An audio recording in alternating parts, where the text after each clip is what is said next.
কাজী সালেহ আপনি জানতে চেয়েছেন খালি গায়ে ওযু করার বিধান কতটুকু আর ওযু সঠিক হয় কিনা জানাবেন। ভাই বিল শাহরিয়ার জানতে চেয়েছেন স্ত্রী জাহান্নামে গেলে স্বামীও কি জাহান্নামে যাবে না। আপনি জানতে চেয়েছেন হারাম টাকা থেকে কেউ কিছু দান করলে কি তা নেওয়া যাবে।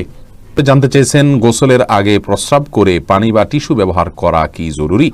ইবনে শেতাব আপনি জানতে চেয়েছেন নামাজে ঠোঁট বন্ধ রেখে সম্পূর্ণ মনে মনে সূরা কেরাত পড়লে নামাজ হবে কিনা। নাওরিন বোন আপনি জানতে চেয়েছেন মেয়েরা কি নার্সিং করতে পারবে। এর দিক জানতে চেয়েছেন বাজারে ড্রেসিং করা মুরগি খাওয়া যাবে কিনা। চলুন আমরা শুরু করি।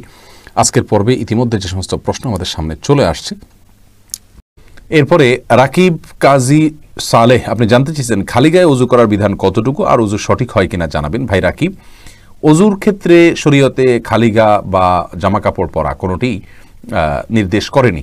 অতএব ওযুর ক্ষেত্রে আমরা খালি গায়ে যদি থাকি তাহলে কোনো প্রকার অসুবিধা নেই। ওযুর ক্ষেত্রে আপনি খালি গায়ে ওযু করতে পারবেন, কোনো সমস্যা নেই ইনশাআল্লাহ। নাবিল শাহরিয়ার জানতে চেয়েছেন স্ত্রী জাহান্নামে গেলে স্বামীও কি জাহান্নামে যাবে। না ভাই নাবিল, এটা কোনো জরুরি না যে স্ত্রী জাহান্নামে গেলে স্বামীও জাহান্নামে যাবে। লূত আলাইহিস সালামের স্ত্রী জাহান্নামে যাবে, কিন্তু তাই লূত আসলাম তো জাহান্নামে যাবেন না। অতএব স্বামী স্ত্রী একে অন্যের জাহান্নামে যাওয়ার উপর অন্য জাহান্নাম নির্ভর নয়, বরং প্রত্যেকের আমল নির্ভর করবে, আমলের উপর নির্ভর করবে তার জান্নাত জাহান্নাম। আল্লাহ সুবহানাহু ওয়া তাআলা বলেছেন লাইসা লিল ইনসানি ইল্লা মা সাআ, মানুষ নিজে যা করে সেটাই সে পাবে, অন্য কি করলো না করলো তাতে তার কিছু আসবেও না যাবেও না। আল্লাহ অন্য আয়াতে বলেছেন লা তাজিরু ওয়াজিরাতুন ভিজরা উখরা, একজনের বোঝা পাপের বোঝা অন্যজন বহন করবে না। অর্থাৎ স্ত্রী অন্যায় করলে তিনি জাহান্নামে যাবেন, স্বামী জাহান্নামে যাবেন না। বিষয়টি এরকম না, যার যারটা আমলের কারণে তিনি পুরস্কার বা তিরস্কারের উপযুক্ত হবেন। এরপরে আমরা প্রশ্নে যাচ্ছি। নাজমুল হাসান আপনি জানতে চান হারাম টাকা থেকে কেউ কিছু দান করলে কি তা নেওয়া যাবে। আপনি যদি জানেন যে সুস্পষ্ট হারাম টাকা থেকে দিচ্ছে তাহলে সেটা আপনার জন্য না নেওয়াই উচিত। যদিও অনেক উলামায়ে কেরাম, সৌদি আরবের ইবনে উসাইমিন রাহিমাহুল্লাহ এবং শেখ মুহাম্মদ সাল্লাল্লাহু আল মুনাজ্জিদ হাফিজাহুল্লাহ সহ অনেক উলামায়ে কেরাম বলেছেন হারাম দুই প্রকার, একটা হারাম লিআইনিহি, একটা লিগাইরিহি। লিআইনি মানে হলো কোনো জিনিসটা মূলগতভাবে হারাম, যেমন শুকরের গোশত, অথবা আপনি একটা জিনিস চুরি করে আনছেন কারোর কাছ থেকে সরাসরি, এটা মূলগতভাবে হারাম আপনার জন্য। এগুলোকে আপনার একজন অন্যজনকে দিলে সেটা আপনি যদি জানেন আপনি নেবেন না। আর যদি হারাম লিগাইরিহি হয়, অর্থাৎ মূল জিনিসটা হারাম না কিন্তু উপার্জনের পদ্ধতির কারণে ভিন্ন কারণে এটা হারাম হয়ে গেছে, কথার কথা কেউ সুদি কারবার করে উপার্জন করেছে অথবা ঘুষের মাধ্যমে উপার্জন করেছে, তাহলে এটাকে হারাম লিগাইরিহি বলা হয়। হারাম লিগাইরিহি যদি হয় তাহলে সে হারাম লিগাইরিহিটা, এই ইবনে উসাইমিন রাহিমাহুল্লাহ সহ অনেকেই বলেছেন যে এটা কেউ কাউকে হাদিয়া দিলে নেওয়া যায় না, কিন্তু তারাও বলেন এটা তাকওয়ার খেলাফ, না নেওয়াই উচিত। আমরা বলবো নেবেন না যদি হারাম আপনি জানতে পারেন, আর যদি হালাল হারাম মিশ্র থাকে তাহলে নিতে পারেন ইনশাআল্লাহ বিইذنিল্লাহ। বাপ্পি রহমান আপনি জানতে চেয়েছেন গোসলের আগে প্রস্রাব করে পানি বা টিস্যু ব্যবহার করা কি জরুরি। ভাই বাপ্পি, গোসলের আগে পেশাব করার পর আপনি পানি ব্যবহার করলে যথেষ্ট হয়ে যাবে, আর যদি পানি এবং টিস্যু দুইটাই ব্যবহার করেন সেটা ভালো। আল্লাহ সুবহানাহু ওয়া তাআলা কোরআনে কারিমে আহলে কুবার প্রশংসায় আয়াত নাজিল করেছেন ফিহি রিজালুন ইউহিব্বুনা আন ইয়াতাতাহহারু, সেখানে কিছু লোক আছে যারা খুব ভালো করে পবিত্রতা অর্জন করতে পছন্দ করেন। এখানে ভালো করে পবিত্রতা অর্জনের মিনিং কি, অর্থ কি, এ সম্পর্কে বেশি রকম মুফাসসিররা যদিও বলেছেন একটা, কিন্তু অনেক মুফাসসিররা ভিন্ন কিছুও বলেছেন, আর সেটা হলো যারা তাদের ওয়াশরুম ব্যবহার করার পর পানি এবং কুলুহ দুইটাই ব্যবহার করেন তাদের সম্পর্কে বলা হয়েছে। যাই হোক, এর বাইরে একটা হাদিস দ্বারা সুস্পষ্টভাবে প্রমাণও হয় যে দুইটাই ব্যবহার করা যাবে, বিশেষ করে পেশাবের ক্ষেত্রেও। অতএব দুইটা যদি ব্যবহার করেন সেটা আরও ভালো, অসুবিধা নেই, সুন্নাহ দ্বারা প্রমাণিত, এটাকে বেদাত বলার কোনো কারণ নেই। এমনি নয়ন জানতে চেয়েছেন আমার বাড়ি অমুসলিমদের কাছে কিভাবে ভাড়া দিতে পারবো। বসবাসের জন্য ভাড়া দিতে পারেন, কোনো অসুবিধা নেই। এতে কিছুটা সহায়তা হচ্ছে, কিন্তু এতটুকু সহায়তা অসুবিধা নেই, তাদের অন্যায় কাজে সহায়তা পরোক্ষভাবে হচ্ছে, প্রত্যক্ষভাবে হচ্ছে না, বিধায় জায়েজ আছে ইনশাআল্লাহ। মুসলিমদের কাছে ভাড়া দেওয়া, তাদের সাথে কোনো লেনদেন করা ইসলামী শরীয়তের সঙ্গে নিষিদ্ধ নয়। খালেদ ইবনে শেতাব আপনি জানতে চেয়েছেন নামাজে ঠোঁট বন্ধ রেখে সম্পূর্ণ মনে মনে সূরা কেরাত পড়লে নামাজ হবে কিনা। ভাই খালেদ, নামাজে যদি আপনি ঠোঁট বন্ধ রেখে মনে মনে সূরা কেরাত পড়েন তাহলে আপনার সালাত হবে না, কারণ ইসলামী শরীয়তে যে সমস্ত জায়গায় আমাদেরকে পাঠ করতে নির্দেশ করা হয়েছে, বলতে নির্দেশ করা হয়েছে, সেখানে আমাদেরকে ঠোঁট এবং জিহ্বার উচ্চারণ করে বলতে হবে। ঠোঁটের যদি ব্যবহার না হয়, জিহ্বার যদি ব্যবহার না হয়, তাহলে সেটাকে বলা হয় না, ওইটাকে বলা হয় মনে মনে কল্পনা জল্পনা করা। আপনাকে বলতে বলা হয়েছে, সূরা পড়তে বলা হয়েছে, আর এই পড়াটা হবে মুখ এবং ঠোঁট নড়লে। যদি না পড়েন তাহলে না নড়ে তাহলে সেক্ষেত্রে পড়াটা হয়নি, বিধায় মনে মনে যদি আপনি কেরাত পড়েন, সূরা পড়েন, তাহলে সেক্ষেত্রে এটা জায়েজ হবে না। এরপরে যে প্রশ্নটি আমি দেখতে পাচ্ছি সেটা হলো মাহমুদুল হক আপনি জানতে চেয়েছেন মাযহাব মানা ইসলামিক দৃষ্টিতে কি। ভাই মাহমুদুল হক, মাযহাব মানে হলো কোনো একজন ইসলামিক স্কলারের, কোনো একজন বড় মহান ইমামের তার চিন্তাধারা, তার মূলনীতির আলোকে কোরআন এবং সুন্নাহকে বোঝা। এটা ইসলামের দৃষ্টিকোণ থেকে কোনো নিন্দনীয় কোনো বিষয় নয়।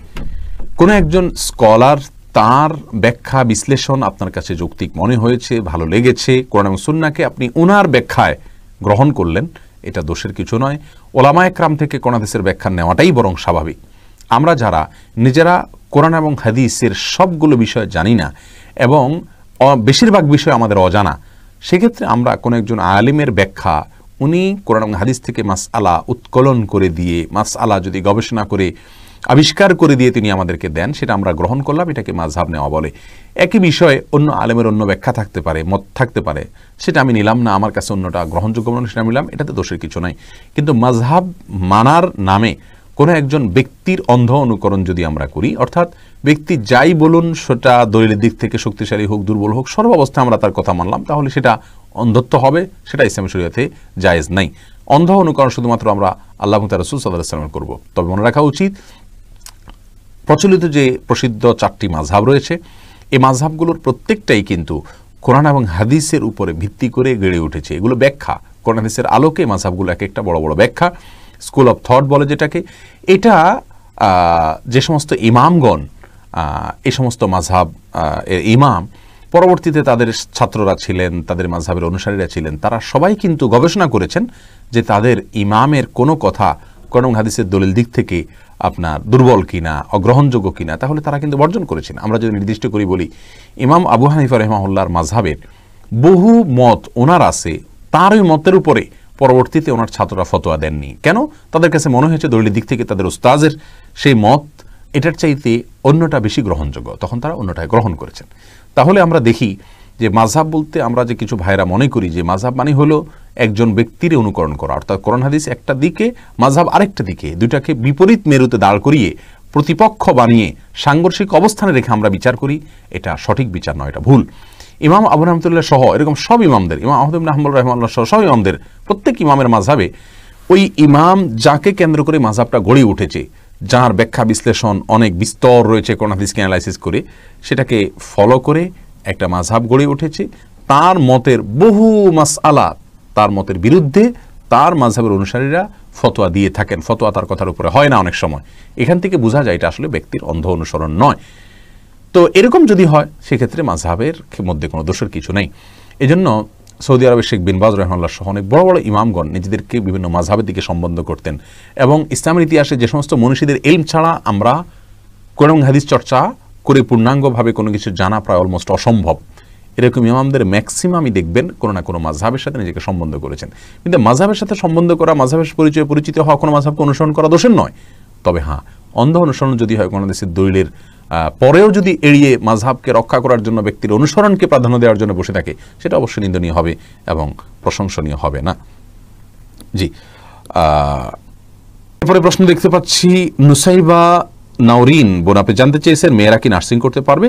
বোন নুসাইবা, আজকের যুগে হাসপাতালগুলোতে যে নার্সিং হয়ে থাকে বা চিকিৎসা কেন্দ্রগুলোতে যে নার্সিং হয়ে থাকে, এখানে মেয়েরা যে অংশগ্রহণ করে, সেটা আসলে খুবই বাজে একটা চিত্র এবং দৃশ্য আমরা দেখতে পাই। সেটা হলো একরকম রোগীদেরকে বিনোদন দেওয়া, তাদেরকে খুশি করা, এই উদ্দেশ্যমূলকভাবে মেয়েদেরকেই নার্সিংয়ে বেশিরভাগ ক্ষেত্রে ইউজ করা হয় এবং ছেলেদের উপস্থিতি এই জায়গাতে খুবই কম। এটা হলো রোগীদেরকে, মেয়েদেরকে দিয়ে, মেয়েদের শরীর, তাদের সৌন্দর্য, তাদের লাবণ্য, এগুলো ব্যবহার করে রোগীদেরকে আনন্দ দেওয়ার একটা চেষ্টা, হয়তো তাদেরকে সুস্থ করে তোলার জন্য চেষ্টা করা হয়, যেটা ইসলামী শরীয়তের দৃষ্টিকোণ থেকে জঘন্য এবং গর্হিত। যদি কোনো মেয়েরা মেয়েদের নার্সিং করে, মেয়েরা যদি পর্দা পুশিদার রেখে তারা যদি নার্সিং করতে পারেন, তাহলে ইসলামী শরীয়তের দৃষ্টিকোণ থেকে এখানে নিষিদ্ধের কোনো কিছু নাই। কিন্তু যে দৃশ্যটা আমাদের সমাজে আমরা দেখতে পাই, সেটা কিন্তু খুব ভালো কোনো দৃশ্য নয়, বরং সেটা আমরা দেখতে পাই যে খুব বাজে একটা দৃশ্য, এবং এটা একরকম মেয়েদেরকে সেখানে পণ্য হিসাবে ব্যবহার করা হয়ে থাকে, আল্লাহ মাফ করুন। এজন্য সাধারণভাবে না করা উচিত। তবে হ্যাঁ, শর্ত মেনে পর্দার সাথে তিনি যদি করতে পারেন, সেটা ভিন্ন কথা। রানা সিদ্দিক জানতে চেয়েছেন, বাজারে ড্রেসিং করা মুরগি খাওয়া যাবে কিনা? ভাই রানা, বাজারে ড্রেসিং করা মুরগি খাওয়া যাবে, তবে না খাইলে ভালো, ঝামেলা মুক্ত। অনেক ওলামা ইকরাম নিষেধ করেন। এই জন্য তারা বলেন যে যে পানিতে চুবানো হয় ড্রেসিং করার জন্য, সেই পানিটাতে যখন চুবানো হয় নাড়ি বুড়ি যদি ভিতরে থাকে, তাহলে সিদ্ধ গরম পানিতে ওটা চুবানো হলে ওই নাপাক যেগুলো নাড়ি বুড়িতে আছে পায়খানা ইত্যাদি সেগুলো গোশতের সাথে মিশে যেতে পারে, এই জন্য নিষেধ করেন। আসলে এত অল্প সময়ের জন্য যে চুবানো হয় কয়েক সেকেন্ডের জন্য, এত অল্প সময়ের মধ্যে ওই নাপাকি এটা গোশত পর্যন্ত পৌঁছায় না, যার কারণে গোশতের মধ্যে কোনো দুর্গন্ধ আমরা দেখি না, স্বাদটাও নাপাকের আসে না, কোনো আলামতও আসে না, যার কারণে এটাকে আমরা হারাম মনে করি না। তারপরেও যেহেতু আমাদের ইখতিলাফ আছে, মতপার্থক্য আছে, যদি এটা অ্যাভয়েড করা যায়, বিকল্প পন্থা করা যায়, সেটা বেশি ভালো।